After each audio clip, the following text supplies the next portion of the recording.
नेपालको राजनीति अहिले सत्ता राजनीतिको वरिपरि चक्कर काटिरहेको छ र त्यो घनचक्करको केन्द्रमा छ नेपाल कम्युनिस्ट पार्टी एमाले र एमाले भित्रको वाद विवाद संवाद त्यहाँभित्रको अन्तर सङ्घर्षले राजनीतिमा विशेष अर्थ र प्रभाव राख्छ। इटालियन कम्युनिस्ट पार्टीका प्रोमिनेन्ट लिडर अर्ग्यानिक इन्टेलेक्चुअलको कन्सेप्ट प्रपाउन्ड गर्ने तत्कालीन विश्वप्रसिद्ध नेता एन्टोनियो ग्राम्सी, जसलाई बेनिटो मुसोलिनीले जेलमा 50औं वर्ष सडाएर समाप्त पार्न चाहन्थ्यो, उहाँको एउटा महान उद्गार भनाइ म यहाँलाई निवेदन गर्न चाहन्छु। उहाँले भन्नुभएको छ, कम्युनिस्ट पार्टी त्यो पार्टी हो जसले देशको विषयमा हर हमेसा चिन्ता गर्छ र समाजवादको विषयमा अवधारणा बनाउँछ। हामी के भन्न चाहन्छौँ भने एकसाथ हामी राष्ट्रियताको झन्डालाई पनि बुलन्द गर्छौँ र समाजवादको झन्डा मात्रै होइन, सम्पूर्ण पार्टीहरूले र निजगढमा जुन जुन पार्टी अस्तित्वमा छ त्यो कसैले पनि यो प्रोजेक्टको विरोध गर्न सक्दैन र गर्नु हुँदैन। राष्ट्रिय राजनीतिमा पनि अन्तर्राष्ट्रिय राजनीतिमा पनि विशेष महत्त्व राख्ने मेगा प्रोजेक्टको रूपमा यो जो निर्माणाधीन निजगढ अन्तर्राष्ट्रिय विमानस्थल र फास्ट ट्र्याकको कुरा छ। फास्ट ट्र्याक त करिब करिब धेरै काम भइसकेको छ। तपाईँलाई थाहा छ नि, यहाँ एकताका यो कतातिर रेलैतिर अवरोध सृजना गरियो, सेनाले गरिरहेको काममा हडल भयो, त्यो एउटा भिडियो भाइरल भएको छ, तपाईँलाई पनि सम्झना आउनुपर्छ। मैले के भनेको थिएँ भने तपाईँहरू 150 जना भेला भएर त्यहाँ 0 पोइन्टमा अवरोध गर्नुहुन्छ भने निजगढबाट हजारौँ हजार मान्छे ल्याएर, निजगढबाट मात्रै होइन देशभरिबाट ल्याएर हामी आन्दोलन गरिदिन सक्छौँ भन्दा मलाई उनीहरूले टार्गेटमा पनि राखेका थिए, मोस्ट वान्टेड जसरी खोजेका थिए। र नमस्कार, नमुना खबर टिभीको अफिसियल युट्युब च्यानलमा तपाईलाई स्वागत छ। यस्तै नयाँ नयाँ मनोरञ्जनात्मक रोचक र अनौठो सामग्रीको भिडियो हेर्न कृपया हाम्रो च्यानललाई सब्स्क्राइब गर्नुहोला र बेल आइकनलाई पनि क्लिक गर्न नभुल्नुहोला। दर्शकबिन हार्दिक नमस्ते अनि धेरै धेरै स्वागत गर्न चाहन्छु। म पवन भगीरथ। यतिखेर म काठमाडौँमा आइपुगेको छु र आज तपाईमाझ एउटा जल्दो बल्दो विषयमा देशको राजनीतिक अवस्था, यसै गरी देशको गौरवको आयोजना हाम्रो निजगढ अन्तर्राष्ट्रिय विमानस्थल र यसै गरी गौतम बुद्ध अन्तर्राष्ट्रिय क्रिकेट रङ्गशालाको सेरोफेरोमा रहेर हाम्रा अहिले पछिल्लो समय एकदमै भाइरल भइरहनुभएका र प्रखर वक्ता पिएचडी होल्डर हाम्रो आदरणीय व्यक्तित्व पुण्य गौतम र यसै गरी नेपाली चार्ली हाँस्य कलाकार तिलक कार्कीसँग सञ्चारकर्मी उमेश सुनारले गर्नुभएको कुराकानी तपाईँमाझ हामी यो भिडियो राख्दैछौँ। भिडियोलाई अन्तिम समय हेरेर साथ दिनुहोला र भिडियोलाई जतिसक्दो लाइक, कमेन्ट र सेयर गरेर तपाईँले साथ दिनुहुनको लागि म अनुरोध गर्न चाहन्छु। अब क्रममा यो भिडियो तपाईँको लागि। नमस्कार, यतिखेर हामी काठमाडौँको एउटा होटल मण्डलामा छौँ। विशेष गरी हामी यो होटल मण्डलामा दुईजना हस्तीसँग कुराकानी गर्न एकदम तयार छौँ। एकजना जो लामो समय नेपाली राजनीतिमा सक्रिय रहनुभएका व्यक्ति र अर्को पछिल्लो समय विशेष गरी कलाकारिता क्षेत्रमा उदयमानको रूपमा चर्चा बटिरहनुभएका व्यक्ति। यी दुवैजनासँग विशेष गरी हामी नेपाली राजनीतिमा पछिल्लो समय घटेका घटना परिघटना र यसले पुर्याएका विकासमा पुर्याएका असरहरू र यसले हुने सम्भावित खतराहरू, देशमा निकै लामो समयपछि देशमा हजारौँको बलिदानले सङ्घीय गणतन्त्र आएको छ, तर यो सङ्घीय गणतन्त्र सँगसँगै देशले एक खालको परिवर्तन महसुस गर्न पर्ने हो, यद्यपि त्यो महसुस गर्न अलि नसकेको हो कि भन्ने जनगुनासो छ। यही बारे हामी चर्चा गर्नको निम्ति हामीसँग पुण्य गौतम विश्वास जो पिएचडी स्कलर पनि हुनुहुन्छ, त्यसै गरी हामीसँग चार्ली तिलक कार्की पनि हुनुहुन्छ कलाकार। हामी उहाँहरूसँग विशेष गरी यही बारेमा कुराकानी गर्छौँ। यहाँहरू दुवैलाई स्वागत छ। हजुर, धेरै धेरै धन्यवाद, नमस्कार। पछिल्लो समय नेपाली राजनीति यहाँहरूले निकै नजिकबाट हेरिरहनु भएको छ। यो नेपाली राजनीतिको अवस्था कतातिर गइरहेको छ? कम्युनिस्ट आन्दोलन, यहाँ एउटा कम्युनिस्ट आन्दोलनबाट जन्मिनु भएका नेता पनि हो हैन, एउटा कम्युनिस्ट आन्दोलनले जन्माएको नेता पनि हो। कम्युनिस्ट आन्दोलन कतातिर जाँदैछ? हजुर, एकदमै धन्यवाद दिन्छु उमेशजी, पवनजी, भीमजी। तपाईँहरू मेरो पुरानो मित्र हुनुहुन्छ र धेरै मेहनती पनि हुनुहुन्छ। निजगढलाई बेस बनाएर तराई क्षेत्रमा मिडियाको सेक्टरमा ग्रेट कन्ट्रिब्युसन गरिरहनु भएको छ। त्यहाँको विकास निर्माण, त्यहाँको राजनीतिक उतार चढाव सबैको साक्षी र भोक्ता पनि हुनुहुन्छ। यस अर्थमा मेरो मित्र मात्रै नभएर तपाईँहरू प्रबुद्ध सञ्चारकर्मी हुनुहुन्छ। First of all I would like to express my gratitude for all my friends, specially you. र म के भन्न चाहन्छु भने जस्तो अहिले तपाईँले राष्ट्रिय राजनीतिको कुरा गर्नुभएको छ, इन्टरनेसनल पोलिटिकल फेनामेनमसँग यसको आन्द्रा गाँसिन्छ कहीँ न कहीँ। म पोलिटिकल साइन्सको पिएचडी स्कलर, पिएचडी लेभलको मानिस भएको हुनाले मैले के पनि भन्नुपर्छ भने विदाउट एनी रिसर्च मैले आफ्ना कुराहरू एक्सप्रेस गर्न मिल्दैन। पुरापुर जिम्मेवारी बोधका साथ विदाउट एनी प्रेजुडियस, कुनै बायसनेस बिना मैले दुधको दुध पानीको पानी छुट्याउने एउटा न्यायिक राजहंसको भूमिका निर्वाह गरेर इन्टरप्रिटेसन गर्नुपर्ने हुन्छ। र मैले यहाँलाई के निवेदन गरौँ भने नेपालको राजनीति अहिले सत्ता राजनीतिको वरिपरि चक्कर काटिरहेको छ र त्यो घनचक्करको केन्द्रमा छ नेपाल कम्युनिस्ट पार्टी एमाले। र एमाले भित्रको वाद विवाद संवाद, त्यहाँभित्रको अन्तरसङ्घर्षले राजनीतिमा विशेष अर्थ र प्रभाव राख्छ। र जहाँसम्म अन्तर्राष्ट्रिय फ्याक्टर हो, ग्लोबल फेनोमेनमबाट हेर्दाखेरि नेपालमा तीनैवटा शक्ति केन्द्र आफ्नो भेस्टेड इन्ट्रेस्टसहित उपस्थित भएको छ। जनवादी मित्र राष्ट्र चाइना, त्यसपछि भारत र वेस्टर्न युरोप र अमेरिका, जसलाई हामी इन्डो वेस्ट पनि भन्न सक्छौँ। र त्यो शक्ति केन्द्रले नेपाललाई यो वा त्यो प्रकारले आफ्नो मुठ्ठीमा राख्न चाहन्छ।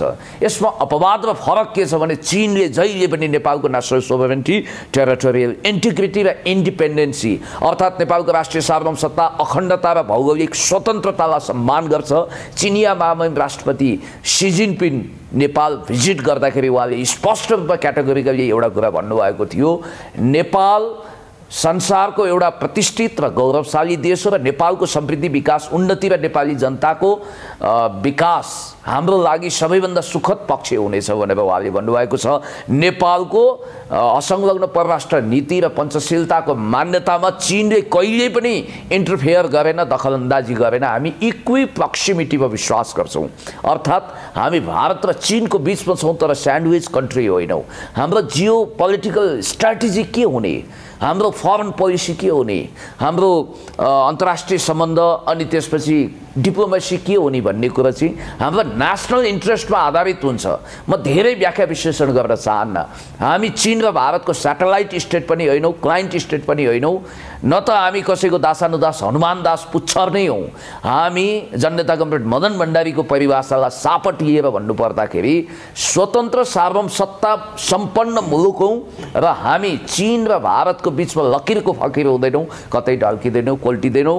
र संसारमा 11वटा कन्ट्रीको मात्रै अस्तित्व हुँदा पनि नेपालको अस्तित्व थियो भनेर अथर्ववेदमा स्पष्ट रूपमा लेखिएको छ, चाणक्य नीतिमा उल्लेख गरिएको छ। त्यसकारण नेपाल लडतर देश होइन। जतिखेर भारत अलेक्जेन्डर दि ग्रेटको तलुवा चाटिरहेको थियो, अङ्ग्रेजहरूको दासानुदास हनुमान दास चरणदास भएर धनुष टङ्कार गरिरहेको थियो, नेपाल त्यतिखेर स्वतन्त्रताको ध्वजा सगरमाथामा फहराइरहेको थियो। यो त पुण्यजी नेपाली इतिहासमा, नेपालको इतिहासमा जुन खालको अवस्था थियो यहाँले त्यो चित्रण गर्नुभयो। पछिल्लो समय नेपाली राजनीतिमा जुन खालको नेपाल कम्युनिस्ट पार्टी, जो एसियाकै सबैभन्दा ठुलो कम्युनिस्ट घटक एउटा थियो, तर यो बिचमा जुन भाँड भैलो आयो नि, छोटो समय पनि एकीकृत भएको छोटो समयमा फेरि फुटाव आयो, यसको दोषी चाहिँ को? विभिन्न उतार चढाव देखिए र अहिलेको समयमा सर्वोच्च अदालतको माननीय न्यायाधीश कुमार रेग्मीज्यू र बमबहादुर श्रेष्ठज्यूको इजलासले जुन फैसला सुनायो, त्यो फैसला रूपी डोजरले नेपाल कम्युनिस्ट पार्टी रूपी घर गर्राम गुरुम भत्काइसकेपछि उही गौरवशाली पुरानो स्थापित जननेता कमरेड मदन भण्डारी, कमरेड माधव कुमार नेपालज्यू, जो सम्माननीय पूर्व प्रधानमन्त्री हुनुहुन्छ, सम्माननीय प्रधानमन्त्री कमरेड केपी शर्मा ओलीज्यूहरूले भगीरथ मेहनत गरेर कार्यकर्ता नेताको रगत आँसु पसिना सिञ्चित भएर जनयुद्ध र जनआन्दोलनको मर्म र स्पिरिटलाई अहिले स्वीकारेर अगाडि बढिरहेको नेकपा एमाले त्यो स्थापित गौरवशाली घरमा हामी सरेका छौँ। एक हिसाबले भन्नुपर्दा कम्युनिस्ट पार्टीको मूलधार कसरी बनाउने, विप्लवजीलाई यहाँ त मालेको पोलिट ब्युरो किनभने होइन त्यहाँ भित्रको पनि यस्तो कम्युनिस्ट पार्टीमा अनेक खालका आइल्यान्ड बनाउनु जरुरी छैन।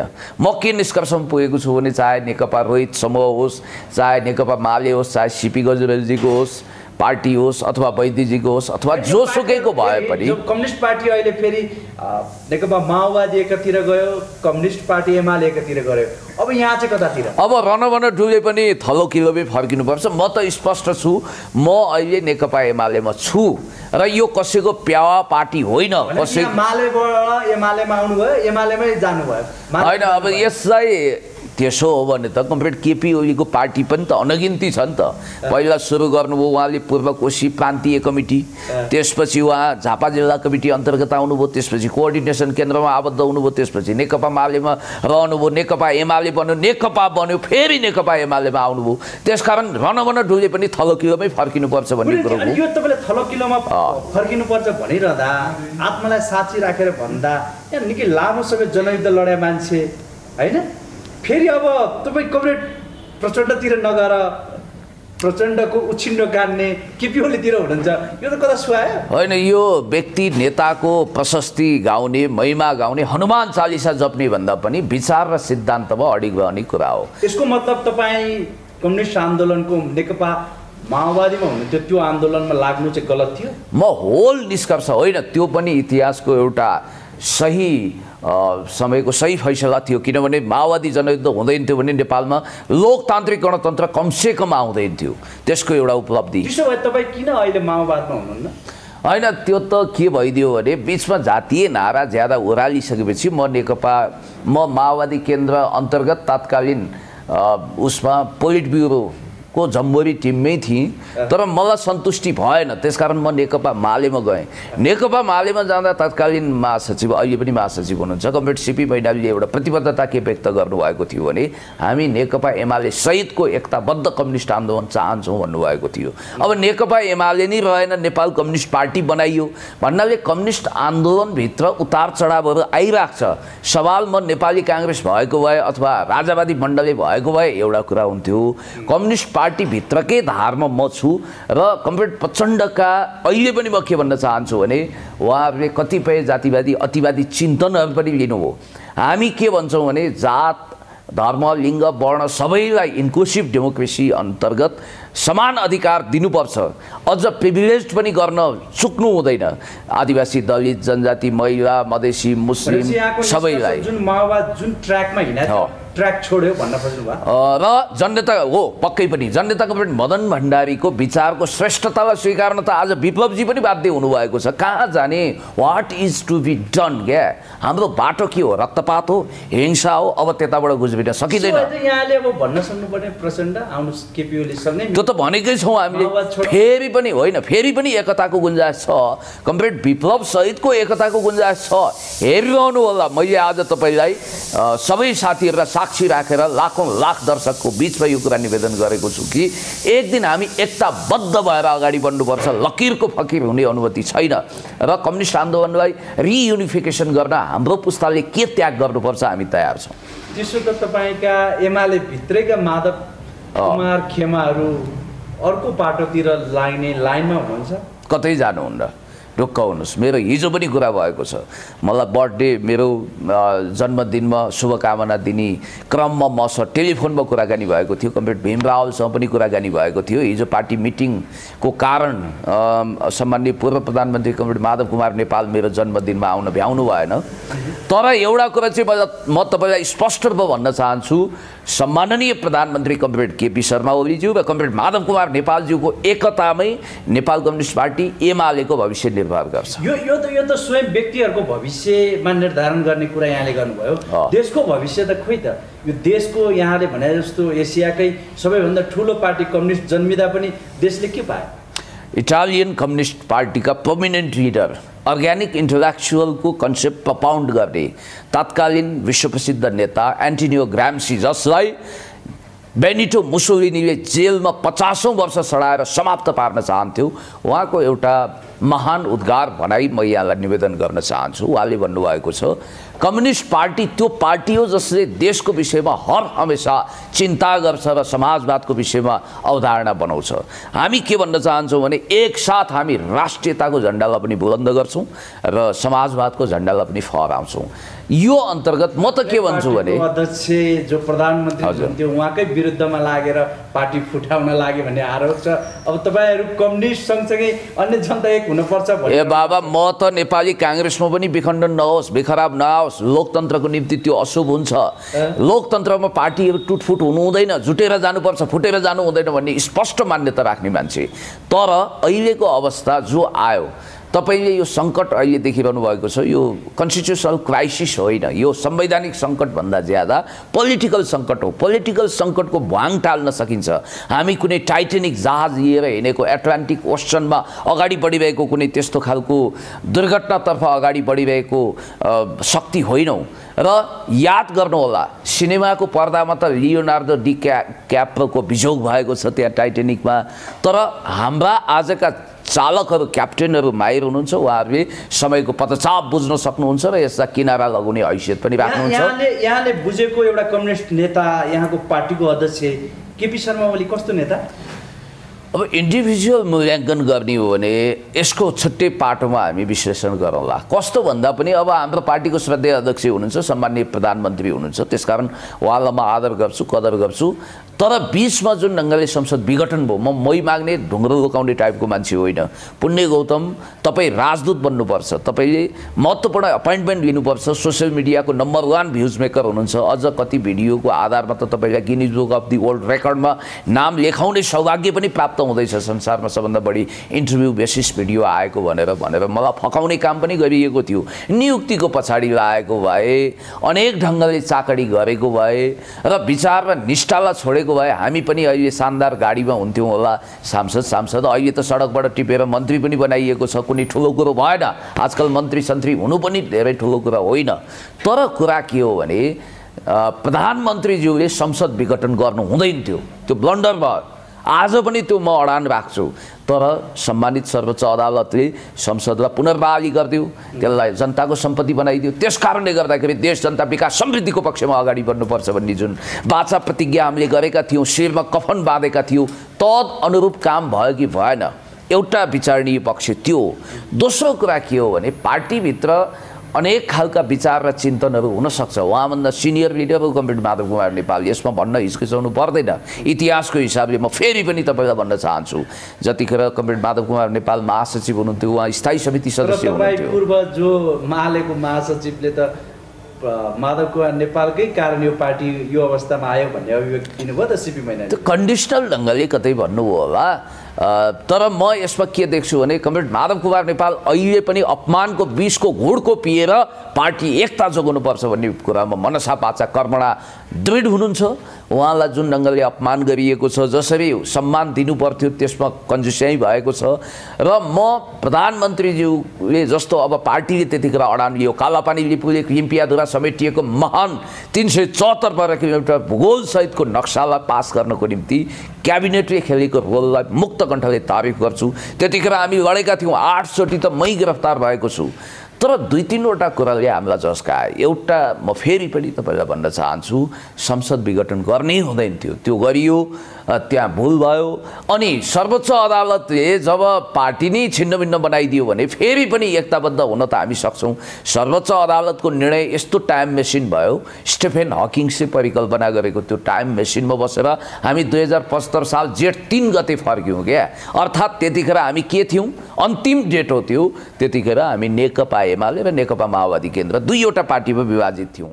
अलिकति प्रसङ्ग बदलौँ पुण्यजित, यहाँ विशेष गरी बारा जिल्लाको निजगढ नगरपालिका जुन बागदेवमा यहाँ जन्म भयो होइन, विशेष गरी जन्मभूमि। हजुर, विशेष गरी निजगढका 2टा कुरा अत्यन्तै चर्चामा छ, अन्तर्राष्ट्रिय विमानस्थल र फास्ट ट्र्याक द्रुत मार्ग होइन। यो काम द्रुत मार्गको काम भइरहेको छ, नेपाली सेनाले काम गरिरहेको छ।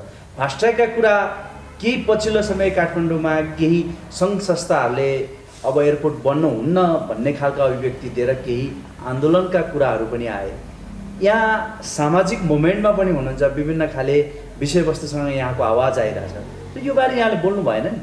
होइन, मैले प्रशस्त बोलेको छु। अब कति भिडियोहरू कुन विषयमा भाइरल हुन्छन् त्यो बेग्लै कुरा हो, बोलिएको छ, धेरै बोलेको छु, लेखेको पनि छु। तर कस्तो भइदिँदो रहेछ भने यति महान सत्कार्यका कुराहरूमा बोल्दा चाहिँ भाइरल कम हुने, अन्य विषयहरू मेगा भाइरल भइदिने एउटा समस्या छ।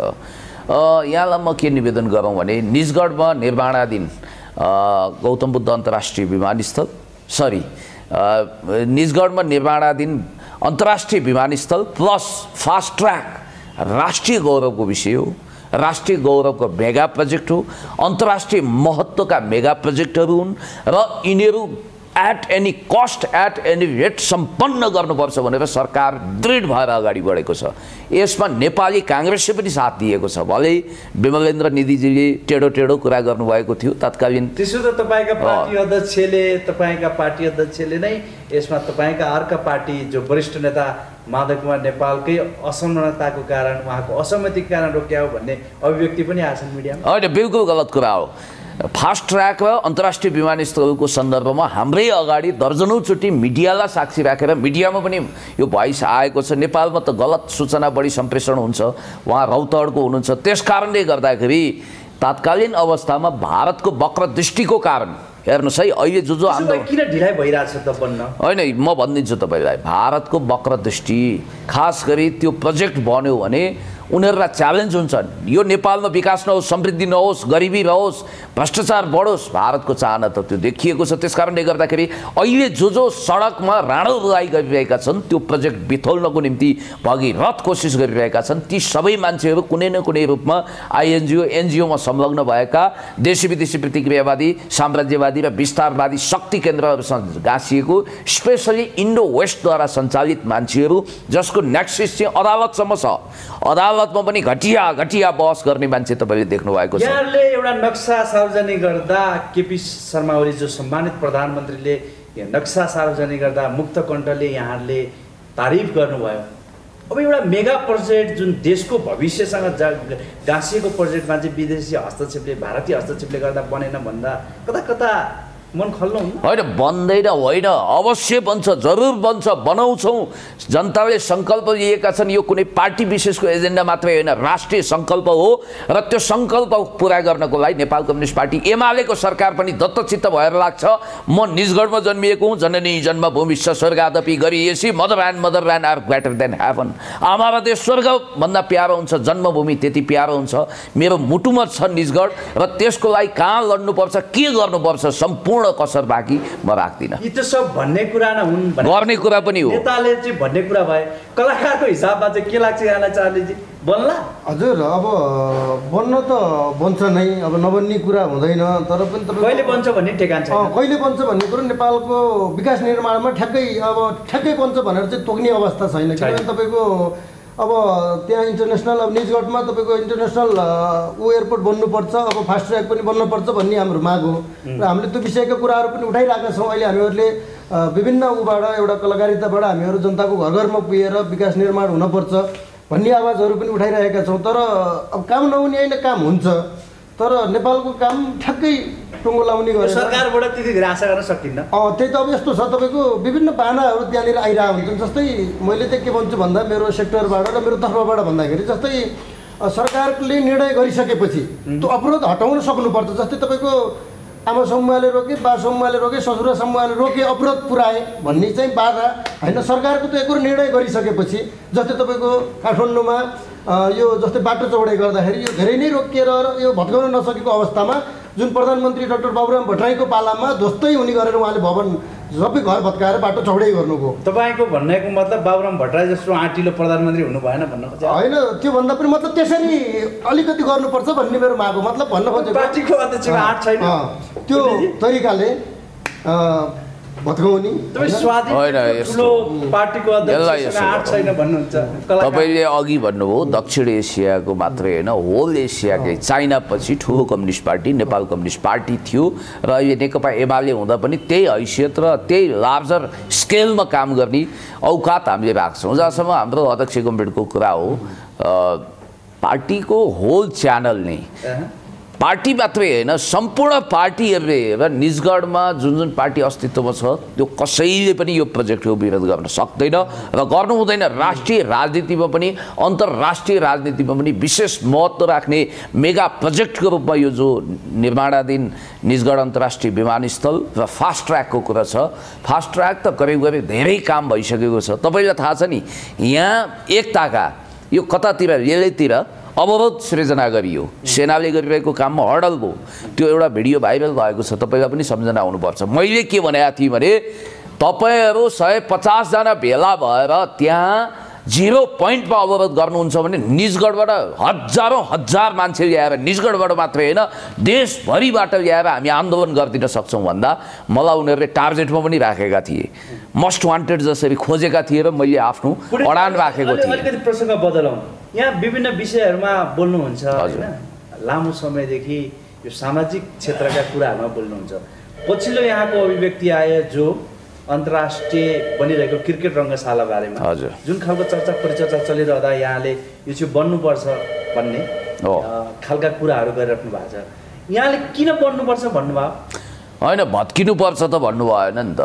बनिरहेको संरचना निर्माणाधीन छ, त्यहाँ 3 अर्ब 30 करोडको प्रोजेक्ट हो त्यो, र त्यसमा 30 करोड अर्थात् 30 करोड रुपियाँ मात्रै उठेको छ। के आरोप लाग्छ भने अध्ययन पिएचडी स्कलर तर अध्ययन बिना बोल्न थाल्यो भन्ने आरोप लाग्छ। होइन, मैले साङ्गोपाङ्गो अध्ययन गरेको छु। किनभने तपाईँलाई अर्को कुरा पनि म भनिदिइहालौँ, कुनै रहस्यमय राजावादीको घरमा बसेर कोठामा बसेर त्यो प्रोजेक्ट भत्काइयो भने चितवनमा गोली चल्छ र दर्जनौँ मान्छे मरिसकेपछि लोकतन्त्र पनि सदाको लागि चट हुन्छ भन्ने हिसाबले मैले झर्रो भाषामा भने त्यो ढङ्गले राजावादी जसले नेपालमा हरेक किसिमको प्रोजेक्टलाई ह्याम्पर गर्न चाहन्छ त्यस्ता खालका मान्छेले यो चाहिँ नेकपा एमाले अथवा नेपाली काङ्ग्रेसको यो त यहाँले भन्नुभएको जस्तो यो त देशमा ठुला ठुला उद्योगहरू राजाकै पालामा खुल्या थिए, ठुला ठुला चिनी कारखाना, भेरकुटी कागज कारखाना, चुरोड कारखाना, अनि सरकार कसको थियो?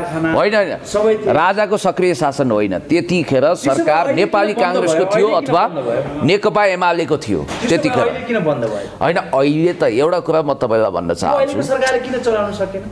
ग्लोबलाइजेसन छ, इकोनोमिक्सलाई राम्रोसँग बुझ्ने हो भने अहिले जस्तो तपाईँले नेपालमा उत्पादन गरेको एउटा म तपाईँलाई उदाहरण दिन्छु, एउटा कपडा एउटा ज्याकेट 2000 रुपियाँ लागत लाग्छ, तर मान्छेले 500 मा ज्याकेट पाउँछ भने उसले 2000 को खरिद गर्दैन क्या। किनभने नेपाली घरेलु उत्पादन भन्दैमा मान्छे महँगो रेट तिर्न विवश हुँदैन र सस्तो माल मित्र राष्ट्र चाइनाबाट भित्रिरहेको छ, त्यसको क्वालिटीको कुरा सेकेन्डरी कुरा होला, तर मान्छेलाई त अहिले न्यानो प्राप्त गर्नु पर्यो, कपडा लगाउनु पर्यो, खानु पर्यो। त्यस कारणले गर्दाखेरि हामी WTO को सदस्य छौँ। यी भेग कुराहरूमा नजाउँ, तर एउटा कुरा म अन्तर्राष्ट्रिय रङ्गशालाको विषयमा के भन्न चाहन्छु भने हिजो यो विवाद गरिएन, हिजो यो विषयमा बहस गरिएन, तर धर्मोज सुन्तली जस्तो कलाकारितामा नाम कमाइसकेका हस्तीहरूले यसलाई सरकारले पनि मद्दत गर्छ। तपाईँलाई थाहा छ सङ्घीय सरकार, प्रान्तीय सरकार र त्यसपछि स्थानीय सरकार भरतपुर महानगरपालिकाले ओनरसिप लिएर यसलाई कम्प्लिट गर्ने दायित्वमा राखेको छ र आज 22 बिघा 6 कट्ठा जमिन ओगर्दाखेरि ओहो आकाशै खस्छ धरती नै फाट्छ जसरी हल्ला गरिएको छ र एउटा राष्ट्रिय गौरवकै आयोजनालाई हर्डल गर्न त्यसलाई भत्काउँछौँ भनेर अब बम पड्काउँछौँ भन्नुभएको छ। जसले आलु बम देख्नु भएको छैन उहाँहरू बम पड्काउँछु भन्नुभएको छ, डोजरको कुरा गर्नुभएको छ। यी सडक छापहरूले सडकमा बसेर कसैले 2 गिलास रक्सी खुवाइदियो भन्दैमा जुन ढङ्गले बकवास गरिरहेका छन्, वाहियात कुरा गरिरहेका छन्, यिनीहरू मण्डले हुन्। यिनीहरूको पृष्ठभूमि र चरित्र हेर्नुहोस्, 2-3 जना पात्र बाहेक कोही पनि बोलेका छैनन्। ठिक छ, धर्मोज सुन्तलीजीलाई पैसाको अभावमा यो मेगा प्रोजेक्ट यो सम्पन्न गर्न अप्ठ्यारो पर्छ भने त्यसमा सरकारले सहयोग गर्छ। नागरिक स्तरमा भोलि सेयर जारी हुन्छ, त्यसलाई अपनत्व लिने हो। जहाँसम्म अर्को रङ्गशाला पनि छ भनिन्छ भने स्टेडियम त जति भयो त्यति राम्रो हुन्छ र यो कलाकारले गर्ने काम हो होइन। अब यस्तो हो तपाईँको यहाँ देशमा त देशका राजनीति गर्ने राजनीतिक कर्मीहरू कलाकारिता गर्न लागे, कलाकारले चाहिँ देश बनाउन लाए भन्ने खालका छ। अब यो त जोकरहरूले बनाउन सक्दैनन्, फेरि लगाउने जोगीहरू टाइपका भए अनि त्यसपछि दान दक्षिणा उठाउन हिँडे करोडौँ कमाउने चेष्टा गरे धर्मोज सुन्तलीले भनेर उनीहरूको बदनाम गरिएको छ। त्यसो तपाईँ पार्टीका सक्रिय जो नेत्री रामकुमारी झाँक्रीले नै बोल्नु भयो नि त। होइन, उहाँको तर्कको होइन, समाज सेवा गर्छु भन्नु उहाँलाई के लाग्यो लोकतन्त्रमा एउटा म तपाईँलाई भन्छु सामाजिक काम गर्नको लागि उनको इन्कम हुनु पर्यो, उसले गर्न सक्नु पर्यो भन्ने होइन। लोकतन्त्रमा अभिव्यक्ति स्वतन्त्रता छ, सबैको तर्कसँग हामी सहमत हुनुपर्छ यो जरुरी छैन। त्यसकारण अन्तिम बहसलाई हामी बिट मार्ने बेलामा आयौँ सायद। अन्तिममा म के भन्छु भने कमसे कम नहुने मामा भन्दा कुन्नी के जाति मामा राम्रो भने जस्तै उहाँहरूले गरेको पहल स्तुत्य छ। कसैलाई पनि अपमानित गर्नु हुँदैन, कसैको पनि हुर्मत लिनु हुँदैन र यो मूलत अन्तत सरकारले कम्प्लिट गर्छ यो प्रोजेक्ट। चालीजी के भन्नुहुन्छ, यो कलाकारले गर्ने काम हो? अब अहिले यतिखेर यस्तो भइरहेको छ, पछिल्लो चरणमा भनेको ठ्याक्कै उल्टो जस्तो पनि भइरहेको छ। अब नेताजीले मजाले कमेडी गरिदिनु भएको छ होइन। स्टेज सोमा अहिले नेताहरू अब हाम्रो प्रधानमन्त्रीज्यूले नै अब पुरा कमेडी गरेर अब सबै स्टेजमा अहिले हँसाउनु भएको छ। मैले अस्ति पनि एक दुईवटा कार्यक्रममा भने तपाईँको अहिले सबै नेताजीहरूले फ्रीमा कमेडी गर्दा हामी कलाकारहरूलाई पैसा तिरेर बोलाउन छोडे भनेर पनि मैले घोषणा गरिदिएको अवस्था थियो। हेर्नुहोस्, अब तपाईँको अहिले कलाकारहरू जिम्मेवार भएर जनताको घर घरमा जनताका कामहरू जसरी सम्हालेका छन्। तपाईँको धुर्म सुन्तली फाउन्डेसनले जुन रङ्गशाला निर्माण गर्ने विषयमा जुन काम अगाडि बढाउनु भएको छ, उहाँको एउटा आर्ट भनेको एउटा सरकारले एउटा गर्न नसकेको काम उहाँहरूले एउटा कलाकारले त्यो लिनु भनेको बहुतै एउटा गाह्रो कुरा हो। र जहाँ पनि तपाईँको हेर्न सजिलो हुन्छ, देख्न सजिलो हुन्छ, गर्न त्यहाँ गाह्रै हुन्छ। र उहाँहरूले जुन कामको एउटा आर्ट गर्नुभएको छ र उहाँले त्यो होइन तपाईँको जुन मैले एउटा के भन्छु भन्दा उहाँले एउटा रङ्गशालाको जरो गाडिसक्नु भएको छ। तर त्यो रङ्गशालाको रुख हो, रुखको छेउमा दुई चारजना भ्याकुताहरू उफ्रिरहेको अवस्था अहिले छ। किनभने त्यहाँ रङ्गशाला हुन्छ, त्यहाँ नजिकै सायद पोखरी छ, अहिले पानी परेपछि त्यहाँ जम्छ, त्यहाँ भ्याकुता उफ्रिरहेको हो। र भ्याकुताको काम भनेको उफ्रिने हो भने रुख चल्न कहिले सक्दैनन् र त्यो रङ्गशालाको रुख ढल्न पनि सक्दैनन्। त्यो भएर एउटा कलाकारिताले एउटा राष्ट्रको निमित्त गरेको काम, किनभने उहाँहरूले सम्पत्ति कुमाउन लागेको पनि होइन। अब हाम्रो कलाकार सेक्टरबाट पनि सबै कलाकारको हाम्रो सपोर्ट छ। ध्रुव सुन्तली भन्दा त्यत्रो चर्चित कमेडीमा पर्नुहुन्छ। अब तपाईँको एउटा स्टेजबाट पनि 1.5 लाख रुपियाँ कमाउनुहुन्छ। उहाँ भनेको उहाँले देशको निमित्त नसोचेको भए, आफ्नो स्वार्थको लागि भए त उहाँले कलाकारिताबाट जति पनि पुग्थ्यो भने तपाईँको जति पनि कमाइ पनि सक्नुभयो हो। त्यो भएर उहाँमा त्यस्तो कुनै स्वार्थ छैन। राष्ट्रको निमित्त, देशको निमित्त जुन गर्नुभएको छ र हामी कलाकार एकजुट भएका छौँ। र अहिले तपाईँको हरेक काममा कलाकारिताकै सक्रियता छ। तपाईँको अब राजनीतिको भन्दा पनि कलाकारिताहरूले जहाँ पनि बस्ती बस्तीमा पुगेका छन्। पहिला वैशाख 12मा भुइँचालोले अब त्यत्रो ध्वस्त हुँदा पनि थुप्रै बस्तीहरू कलाकारिताबाटै निर्माण भएका छन् होइन। यसमा पब्लिक सपोर्टको म तपाईँलाई कुरा गर्छु। जस्तो यो बिचमा मसँग डिबेटमा आइन् नारिएर एकजना महिला र उहाँप्रतिको पब्लिक आलोचना खपिन सक्नु छ र अचानक पुण्य गौतम त भगवानै रहेछ क्यारे भन्ने टाइप मलाई देवत्व ग्रहण पनि नगरिदिनु होला। मैले सन्तुलित कुरा बोलेको हो। र एक हप्तामै पुण्य गौतमलाई हिजो गाली गर्नेहरू पनि आज तालीको वर्षा गरिरहेका छन्। किनभने विकास हुनुपर्छ, निर्माण हुनुपर्छ भनेर सङ्कल्प गर्दाखेरि, त्यो अनुसारको अभिव्यक्ति दिँदाखेरि पुण्यजी हामी अन्तमा छौँ होइन। हामीले यो कुरा गर्ने दौडानमा यहाँलाई ठ्याक्कै भन्न लागेको कुरा के छ? धन्यवाद भन्न भन्नुभएको छ। हस्, यहाँको महत्त्वपूर्ण समय र विचारको लागि धन्यवाद।